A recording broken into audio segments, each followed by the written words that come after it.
વિશાલ ગોસ્વામી અને રિંકુને ભાનુ જ્વેલર્સના માલિક અમલુકભાઈ સોની પર ગોળીબાર કરવાના અને ખંડણીની ધમકી આપવાના કેસમાં પોલીસે 4 દિવસના રિમાન્ડ પર લીધા છે।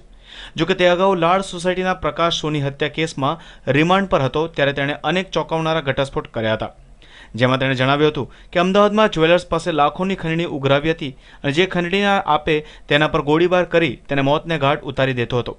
વિશાલને એ વાતની જાણ હતી કે તેના આ કૃત્યથી શહેરના વેપારીઓમાં તેનો ખોફ વધી રહ્યો છે, જેથી તેનો નવો ટાર્ગેટ હતો શહેરના બિલ્ડરો। તે વાત જાણતો હતો કે તે આ જ્વેલર્સ પાસે ખંડણી ઉઘરાવે છે, તેથી પોલીસ પણ તેને ઝડપી લેવા અલગ અલગ પ્લાન બનાવે છે, જેથી તેણે અગલો ટાર્ગેટ શહેરના બિલ્ડરોને બનાવ્યા હતા, જેથી તે આસાનીથી ખંડણી પણ ઉઘરાવી શકે અને ખોફ બરકરાર રહે અને પોલીસ પકડમાં પણ ના આવી શકાય। સાથે જ વિશાલે એ પણ જણાવ્યું હતું કે પોલીસ પકડથી બચવા માટે તે યુપી છોડી ઓરિસ્સામાં શિફ્ટ થવા માટે વિચારી રહ્યો હતો। ઓરિસ્સામાં ઉગ્રવાદી પ્રભાવિત વિસ્તાર છે, જ્યાં પોલીસ પણ નથી જતી, જેથી તેણે વિચાર્યું હતું કે જો પરિવાર સાથે ત્યાં જ રહેવા જતો રહે તો પોલીસ પકડમાં ના અવાય અને ખંડણીનો ધંધો પણ ચાલ્યા કરે, પરંતુ તે તેના બદ ઇરાદા પૂર્ણ કરે તે પહેલાં જ પોલીસે તેને ઝડપી લીધો છે।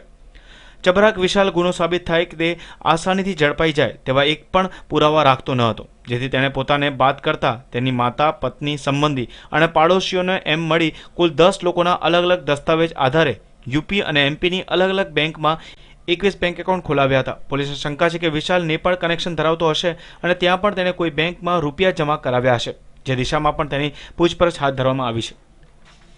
Bureau report, news online, Ahmedabad.